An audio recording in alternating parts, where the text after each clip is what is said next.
नमस्ते ट्रेडर्स। चलिए आज बात करते हैं एक बहुत ही पावरफुल पैटर्न की जो अक्सर रिलायंस, एचडीएफसी बैंक या अडानी पोर्ट्स जैसे हाई मोमेंटम वाले भारतीय स्टॉक्स में बनता है। इसे कहते हैं पेनेंट पैटर्न। आइए इस विश्लेषण में गहराई से उतरते हैं। तो सवाल ये उठता है कि ट्रेडर्स किसी बड़ी चाल से पहले स्टॉक्स का पता कैसे लगा लेते हैं। इसका जवाब पेनेंट पैटर्न में छिपा हो सकता है। असल में ये वो तकनीक है जिसे स्मार्ट मनी तब ढूंढता है जब कोई स्टॉक अपनी अगली बड़ी छलांग लगाने से पहले बस थोड़ा सा आराम कर रहा होता है। तो आखिर ये पेनेंट पैटर्न है क्या? देखिए, इसे ऐसे समझिए, जब कोई स्टॉक बहुत तेजी से ऊपर जाता है तो वो थोड़ा रुक कर सांस लेता है। ये जो आराम का दौर है ना, यही पेनेंट पैटर्न बनाता है। और ये अक्सर एक कंटिन्यूएशन सिग्नल होता है। मतलब रैली अभी खत्म नहीं हुई है, बस एक छोटा सा ब्रेक लिया गया है। ठीक है, तो अब इसे चार्ट पर कैसे पहचानेंगे? इस पैटर्न के ना दो मेन हिस्से होते हैं और उन्हें पहचानना बहुत ही आसान है। चलिए इसकी एनाटॉमी को जरा समझते हैं। इस पूरी प्रोसेस को दो सिंपल स्टेप्स में तोड़ते हैं। सबसे पहले हमें ढूंढना है फ्लैग पोल, और उसके ठीक बाद हमें उस छोटे से पेनेट को ढूंढना होगा। तो ये फ्लैग पोल है क्या? ये होती है एक बहुत ही तेज, लगभग वर्टिकल चाल। इंडियन मार्केट में ये अक्सर किसी कंपनी के जबरदस्त नतीजों या सरकार की किसी बड़ी पॉलिसी अनाउंसमेंट के बाद देखने को मिलती है। यही है वो शुरुआती मोमेंटम। फ्लैगपोल के बाद बनता है पेनेंट। ये एक छोटा तिकोना कंसोलिडेशन पीरियड है। यहां पर मार्केट एक तरह से सांस लेता है। जिन लोगों ने पहले खरीदा था वो थोड़ा प्रॉफिट बुक करते हैं और नए खरीदार एंट्री लेने का सोचते हैं। ये बायर्स और सेलर्स के बीच एक छोटी सी खींचतान है जो एक टेम्पररी बैलेंस बनाती है, और असली खेल यहीं पर होता है। लेकिन इस पूरे पैटर्न का सबसे जरूरी कंफर्मेशन क्या है? वो है वॉल्यूम। जब पेनेंट बन रहा होता है ना, तो ट्रेडिंग वॉल्यूम काफी कम हो जाता है, मानो सूख सा गया हो। ऐसा क्यों होता है? क्योंकि ये दिखाता है कि शुरुआती तेजी के बाद अब अनिश्चितता कम हो गई है। ज्यादातर ट्रेडर्स मान चुके हैं कि स्टॉक में दम है और अब वो अपनी पोजीशंस पकड़कर अगले बड़े मूव का इंतजार कर रहे हैं। कम वॉल्यूम का मतलब है बड़े खिलाड़ी बेच नहीं रहे हैं। तो पैटर्न पहचानना तो आ गया। अब आते हैं सबसे इंपॉर्टेंट सवाल पर। इस पर ट्रेड कैसे करें?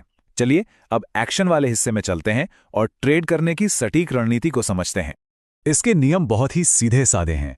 एंट्री: जैसे ही स्टॉक पेनेंट की ऊपर वाली ट्रेंड लाइन को तोड़कर बाहर निकलता है, उस ब्रेकआउट कैंडल के हाई के ऊपर खरीद लीजिए। स्टॉप लॉस: रिस्क को मैनेज करने के लिए स्टॉप लॉस को पेनेंट के सबसे निचले पॉइंट के ठीक नीचे सेट करना है। याद रहे, कोई भी पैटर्न फेल हो सकता है, इसलिए सेफ्टी पहले। और टारगेट: इसके लिए हम यूज करते हैं पोल मेथड। मतलब फ्लैगपोल की कीमत में जितने रुपए की तेजी आई थी, उतनी ही तेजी ब्रेकआउट पॉइंट से ऊपर की ओर जोड़ दीजिए। यह हमारा अनुमानित टारगेट होगा। थियरी तो बहुत हो गई, पर क्या ये सच में काम करता है?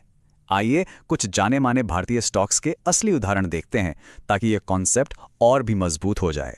हमारा पहला उदाहरण है एचडीएफसी बैंक। ये बुलिश पेनेंट पैटर्न का एक टेक्स्ट बुक एग्जाम्पल है, बिल्कुल क्लासिक, जो इसके डेली चार्ट पर बना था। यहां देखिए, हुआ क्या था। स्टॉक कुछ ही सेशंस में 1400 रुपए से सीधा 1550 तक तेजी से बढ़ा। ये बन गया हमारा फ्लैगपोल। इसके बाद ये लगभग 2 हफ्तों तक 1520 और 1550 के बीच एक बहुत ही छोटी सी रेंज में कंसोलिडेट हुआ, जिससे पेनेंट बना। और फिर जैसे ही इसने वॉल्यूम के साथ 1550 का लेवल तोड़ा, ये तेजी से 1700 रुपए की ओर बढ़ गया। चलिए अब एक और ताजा उदाहरण देखते हैं, अपोलो हॉस्पिटल्स का। ये दिखाता है कि यह पैटर्न आज भी कितना काम का है। इस मामले में स्टॉक ने 6800 रुपए के पास एक बहुत ही मजबूत सपोर्ट बनाया और वहां से वॉल्यूम के साथ तेजी से उछलकर 7200 तक पहुंच गया, जिससे पोल बना। इसके बाद एक छोटा पेनेंट बना और ब्रेकआउट के बाद टेक्निकल टारगेट तो 8500 रुपए से भी ऊपर के निकल रहे थे। देखिए पैटर्न ने कितने शानदार ढंग से काम किया। और हां, ये मत सोचिएगा कि ये पैटर्न सिर्फ डेली चार्ट्स के लिए है। छोटे टाइम फ्रेम पर भी ये कमाल का काम करता है। रिलायंस इंडस्ट्रीज इसका एक बेहतरीन उदाहरण है, जहां ये पैटर्न अक्सर 15 मिनट के चार्ट पर इंट्राडे ट्रेडर्स को मौके देता है। रिलायंस में कहानी थोड़ी तेजी से चलती है। अक्सर ट्रेडिंग के पहले घंटे में ही 2% की उछाल आ जाती है। ये पोल बन गया। इसके बाद स्टॉक अगले 2 घंटों के लिए एक छोटे से तिकोने में साइडवेज चला जाता है, और ज्यादातर इंट्राडे ट्रेडर्स दोपहर 12:30 बजे के बाद होने वाले ब्रेकआउट का इंतजार करते हैं ताकि दिन के दूसरे हिस्से की चाल को पकड़ा जा सके। तो एक बात हमेशा याद रखनी है, कोई भी चार्ट पैटर्न गारंटी नहीं देता। ये सिर्फ प्रोबेबिलिटी को हमारे फेवर में करता है।